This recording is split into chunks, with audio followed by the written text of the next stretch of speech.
Mbega umugabo mwiza, mbega umugabo ukomeye, mbega umugabo udasanzwe, mbega umugabo uhambaye, mbega umugabo wera, mbega umugabo utabeshya, mbega umugabo udahinduka. Uwo yahozeho, ariho kandi azahoraho iteka ryose.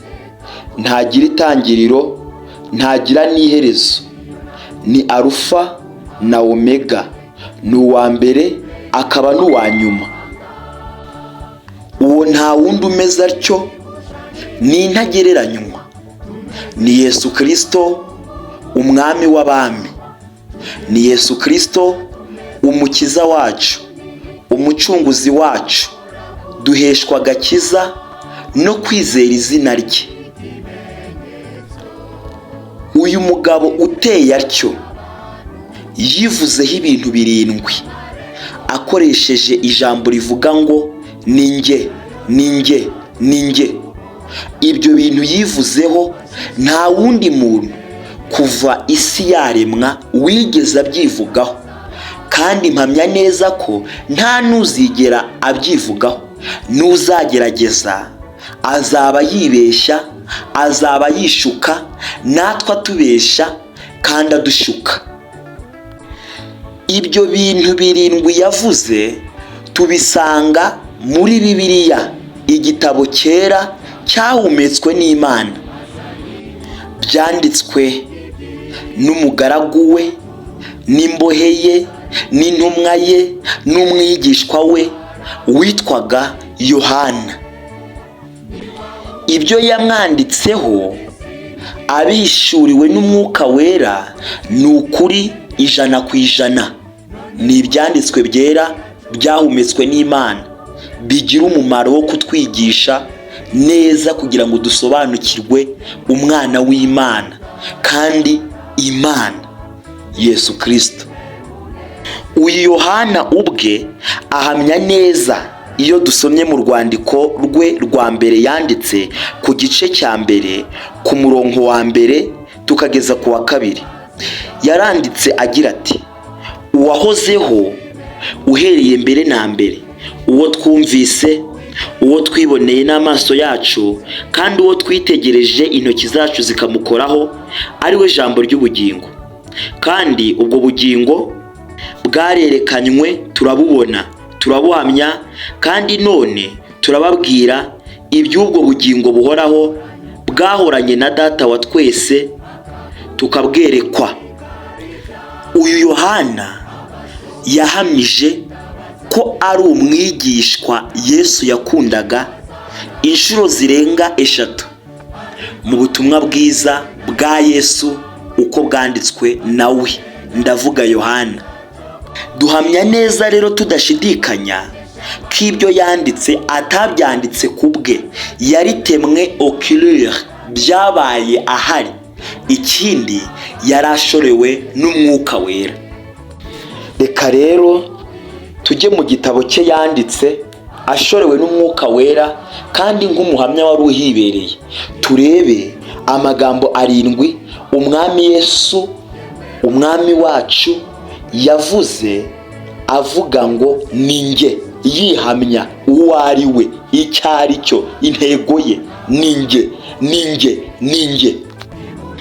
Mu Cyongereza baravuga ngo 7 I am of Jesus Christ.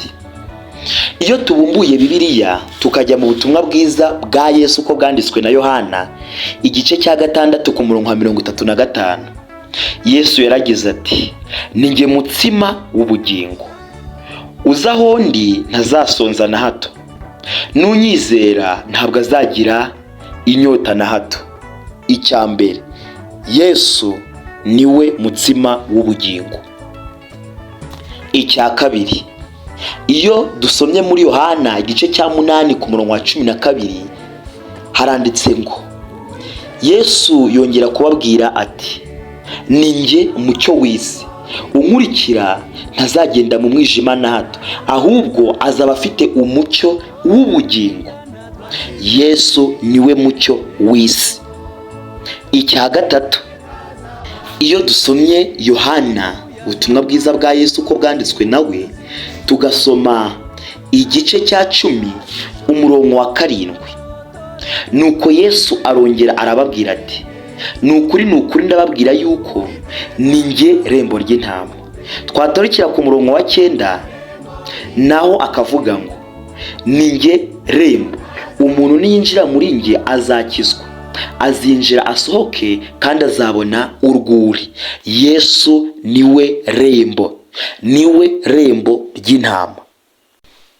Icya 4, iyo dusomye Yohana nanone mu gice cya 10 umurongo wa 11, Yesu yarongeye ati, ni njye mwungeri mwiza, umwungeri mwiza apfira intama ze.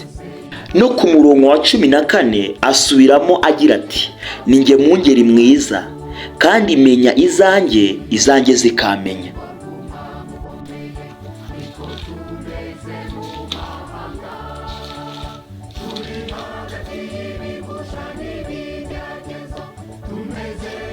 Yohana igice cya 15 umurongo wa 1, ndi umuzabibu w'ukuri kandi data ni nyirawo uwuhingira. Si ibyo byonyine, ku murongo wa 5 haranditse ngo, ni njye muzabibu namwe muri amashami, uguma muri njye nanjye nkaguma muri we, uwo ni wo wera imbuto nyinshi, kuko ari ntacyo mubasha gukora mutamfite. Yesu niwe muzabibu w'ukuri. Icya 6, iyo dusomye Yohana igice cya 14 ku murongo wa 6 haranditse ngo, Yesu arababwira ati, ni njye nzira n'ukuri n'ubugingo, ntawe ujya kwa data ntamujyanye. Yesu niwe nzira, niwe kuri, niwe bugingo. Icya 7 yivuzeho, iyo dusomye Yohana ubutumwa bwiza bwa Yesu uko bwanditswe nawe igice cya 11 ku murongo wa 25 haranditse ngo, Yesu aramubwira ati, ni njye kuzuka n'ubugingo, unyizera naho yaba yarapfuye azabaho. Yesu niwe kuzuka n'ubugingo. Ngaya amagambo 7 Yesu yivuzeho. Ngibi ibintu 7 Yesu yivuzeho akoresha ijambo rivuga ngo, ni njye yihamye. 7 I am of Jesus Christ. Icya mbere yaravuze ngo, ni njye mutsima w'ubugingo. 2, ni njye mucyo w'isi. 3, ni njye rembo ry'intama. 4, ni njye mwungeri mwiza. 5, ni njye muzabibu w'ukuri. 6, ni njye nzira n'ukuri n'ubugingo. 7, ni njye kuzuka n'ubugingo. Yesu nashimwe, Yesu nahabwa icyubahiro. Turamwemera, ni umwungeri mwiza utazimiza, yaduhaye ubugingo buhoraho. Turabaraganwa nawe, yadukuyeho umujinya w'Imana, twaratsindishirijwe kandi atweza buri munsi ngo azatwishyire nk'itorero rye tudafite umunkanyari, atwambure iyi mibiri ipfa, iyi mibiri ituwemo na kamere, atwambike umubiri w'ubwiza nk'uwe. Nahabwa icyubahiro, nashimwe, natambirwe. Amavi yose yabo mu isi bose namupfukamire, n'indimi zose nizivuge ko yera. Yari mwene so, Imana irumva Dieudonné. Imana ibaha umugisha. Tuzagaruka tuvuga kuri buri kimwe ku bintu 7 Yesu yivuzeho. Ndabakunda.